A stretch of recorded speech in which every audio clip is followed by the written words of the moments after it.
The Penguin episode 7 is called Top Hat, and man, this did not go the way that I thought it was gonna go.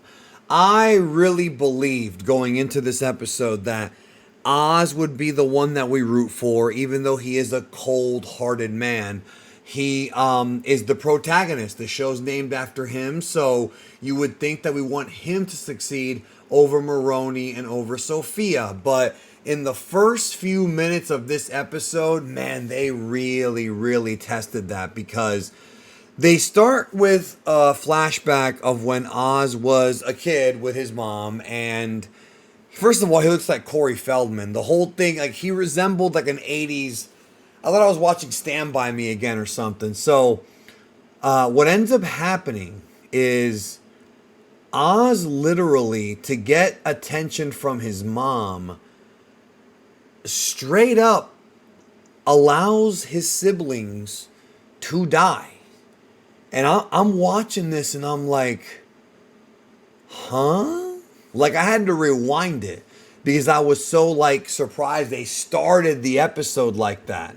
Like they started that, and I'm just like, there's just no way I can root for this guy anymore. I get that all these people are just, they're the way they are for a reason, and the show's trying to tell us that, but man, I don't know. This was dark. This show is dark. The main plot of the show is basically the fact that Sofia and Moroni are really serious, taking this whole thing very serious and going after Oz. A lot of this episode was spent with Francis, his mom, and Sofia talking about Oz, and they're together because remember, she has her. Meanwhile, Moroni straight up, beats the crap out of Oz. Like a very angry man after what happened in the previous couple of episodes. And so he went in there and just like took over. And the whole thing is sort of meant to make you believe that Moroni might be taking over Oz's like drug, the whole bliss thing, that operation he's got going on. But what ends up happening is Oz's guys are loyal to him, and Moroni ends up dying. At least I think he's dead. He fell back. He keeled back like he was dead. I think he might be dead. I don't know for sure.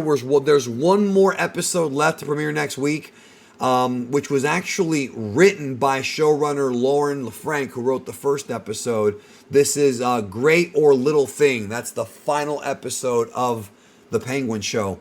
I doubt he's going to come back because now it looks like it's going to just be Oz against Sofia, the new hangman. I don't know. But basically what ends up happening is Sofia basically is interrogating Francis about finding out more about Oz and getting to the bottom of it. And the whole thing leads to this like trade where, he obviously wants his mother back and they want to trade that for the drugs. But instead, what ends up happening is Sofia kind of outsmarts him. That's the way I viewed it. And she basically tries to set an explosive so that Oz can die. And you're kind of wondering, okay, wait, is she going to be the winner here? Like, that's the way I'm kind of viewing it as I'm watching the show. Like, has she won? And it looks like she took out a lot of his guys, but Oz is still alive, and he gets up, and we have the cop. I wasn't expecting that. He shows up and gets knocked out, and that's when the episode ends. So, again, this show took turns that I was not expecting.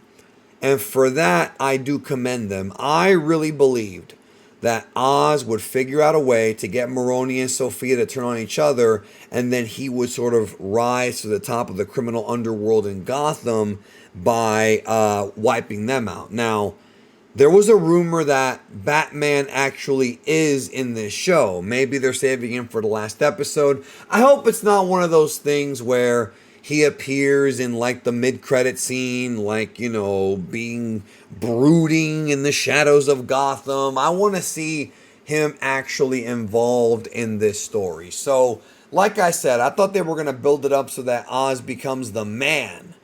by taking them both out, and that may still happen because Moroni's already gone. Didn't think they were gonna have that flashback. That shit was just probably the darkest thing in this show so far, because we've seen the story of what happened to Victor's family. We've seen the fact that Sofia's father turned on her.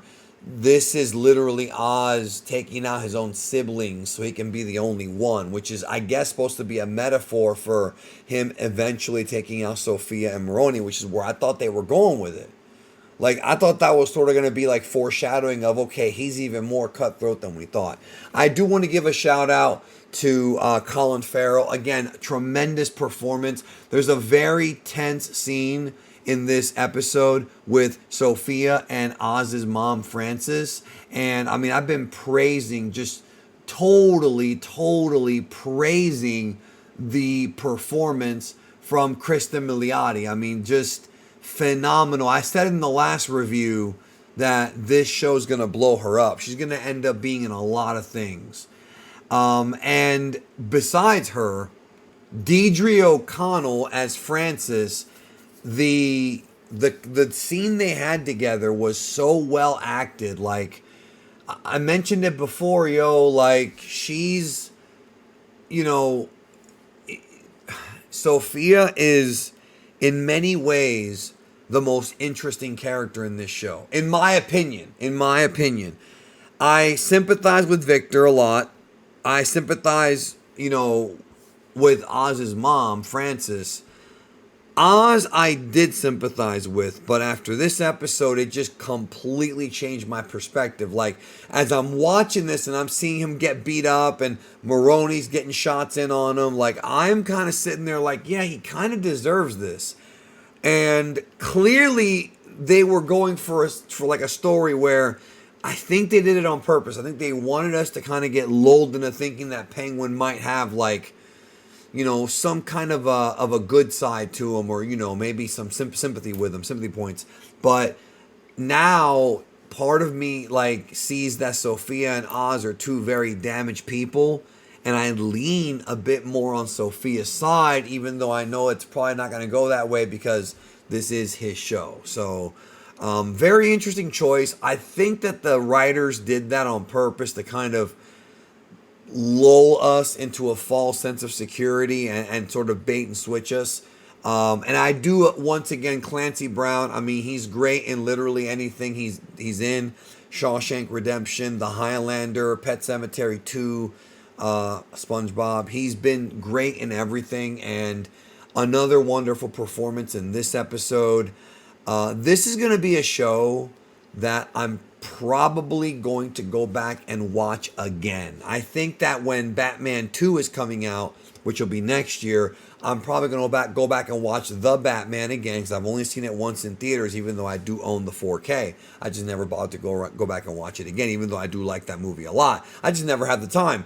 I want to rewatch that and then watch this show again and look at the early episodes from the perspective of what we already know is coming, because it might change the way we view the first few episodes, like, tremendously, and how we view Oz. I mean, the guy walks in a funny way. Like, you look at him and he's overweight and ugly and you kind of feel bad for him, but what an absolute scumbag he is. And I think this was done on purpose, man. And part of me, I can't speak for y'all, but part of me wants Batman to fuck him, bro, to bring him out.